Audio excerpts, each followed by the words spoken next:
Assalamualaikum Ustadz. Saya mau tanya, karena saat ini lagi PSBB, saya dan teman saya lebih sering beraktivitas di kosan. Teman saya dan saya ketika puasa itu lemas dan cenderung lapar sehingga kami malas berkegiatan. Gimana hukumnya Ustadz? Waalaikumsalam warahmatullahi wabarakatuh.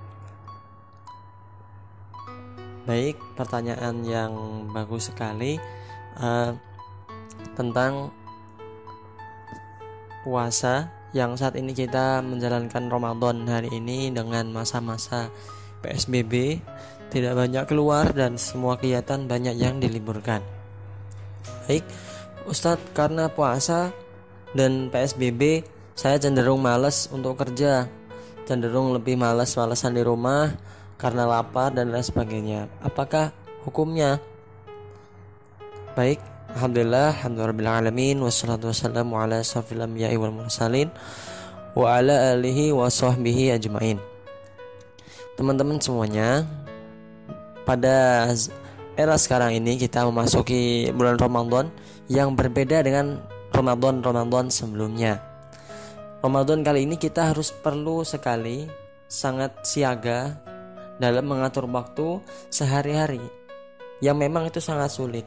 Terbukti sebagian dari kita lebih banyak menghabiskan waktunya dengan yang kurang produktif, sehingga gawatnya kita terus terjebak dalam bayang-bayang pembelaan diri untuk kepentingan diri kita sendiri. Salah satunya adalah saya sedang lemas dan lain-lain sebagainya. Di bulan Ramadan ini, rasa malas sudah mesti semua orang itu mengalami. Rasa kantuk dan lemah tiba-tiba saja merambat ke sekujur tubuh dengan alasan lapar, ngantuk dan sebagainya. Walhasil, sebagian dari kita pun lebih banyak menghabiskan waktu untuk tidur di bulan Ramadan. Ini ada nasihat dari Imam Al-Harits Al-Muhasibi mengenai anjuran untuk menjadikan waktu kita lebih produktif. Wahasal al-qatu wa'arfu ma yadhabu bihi lailaka wa naharika, yang artinya produktifkanlah waktu-waktu dan ketahuilah apa saja yang hilang dari waktumu siang dan malamnya. Nasihat di atas tadi yang saya sampaikan adalah anjuran bagi kita semuanya untuk memanfaatkan waktu kita sebaik mungkin. Juga anjuran untuk kita mencatat apa saja yang telah kita kerjakan setiap harinya. Perlu diketahui juga, waktu itu adalah salah satu nikmat yang sering kita lupakan dan disia-siakan. Sebagaimana Nabi SAW pernah bersabda, ni'matani maghbunun fihima katsirun minan nas, yakni as-sihah wal faragh. Dua nikmat yang kebanyakan manusia tertipu dengan keduanya, yaitu adalah nikmat apa? Nikmat kesehatan dan juga nikmat waktu luang. Ini ada sedikit cerita ya dari kitab. Saya sedikit ingin bercerita, semoga menjadi inspirasi bagi teman-teman semuanya. Mungkin kita perlu belajar dari Syekh Abdul Wafa bin Uqail Al-Hambali.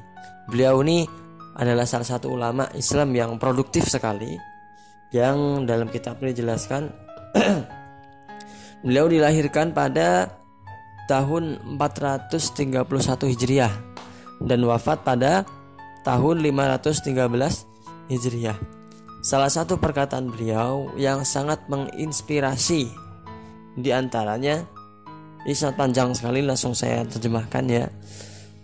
Ini sesungguhnya aku mengharamkan diriku untuk menyanyiakan satu waktu dari umurku, sehingga apabila lisanku tidak difungsikan untuk diskusi dan pandanganku untuk menelaah, aku pun menggunakan akalku ketika istirahat, sedangkan aku telah berbaring. Maka tidaklah aku bangkit melainkan sesuatu yang telah aku rencanakan akan muncul dalam pikiranku, dan Sesungguhnya aku mendapati diriku lebih rakus terhadap ilmu ketika usiaku 80 tahun dibanding ketika umur 20 tahun. Melihat cara Syekh tadi, Syekh Abdul Wafa memanfaatkan waktunya, kita dapat melihat beliau hampir tidak sama sekali menyanyiakan waktunya. Ada saja hal yang produktif yang beliau kerjakan. Tidak ada alasan untuk malas-malasan apalagi puasa. Syekh Abdul Wafa pernah menuturkan, aku sangat berusaha mempersempit waktu makanku, sehingga aku memilih kue dan membasahinya dengan air dan roti. Jika diperhatikan, jenis makanan yang dipilih oleh Syekh Abdul Wafa tidaklah mewah, bahkan sepertinya tidak mengenyangkan. Namun teman-teman semuanya, perlu hal tersebut beliau pilih supaya tidak menyurutkan semangat belajar dan juga untuk membuat waktu-waktunya menjadi lebih produktif, tidak dihabiskan dengan makan saja dan lain sebagainya. Al-Hafidz Ibnu Rajab dalam kitab mengatakan Syekh Abdul Wafa ini memiliki karangan yang banyak dalam berbagai fan ilmu. Kira-kira ada 20 kitab yang ditulis oleh beliau. Di antaranya adalah kitab Al-Funun, sebuah kitab yang tebal sekali dan memiliki banyak faedah dan manfaat.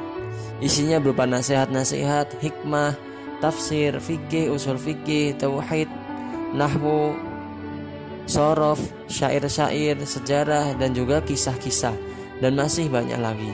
Bahkan Al-Hafidz Az-Zahabi merespon kitab ini. Dalam kitabnya, diulas di kitab, beliau mengatakan belum pernah dikarang di dunia ini kitab setebal kitab Al-Funun. Dari apa yang saya sampaikan di atas, untuk kita semuanya, terlebih saya sendiri, ayolah kita jangan sia-siakan waktu kita, terkhusus di bulan Ramadan ini. Maka banyak sekali amalan yang dilipat gandakan pahalanya oleh Allah Subhanahu wa taala.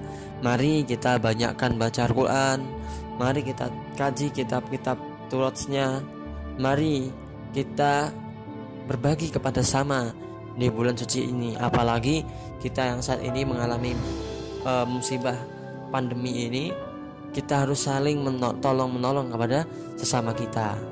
Ayolah kita tunaikan zakat kita, ayolah kita perbanyak sedekah kita, sholat kita, sunnah kita, tilawah, hafalan kita terperbanyak, terutama di bulan Ramadan ini.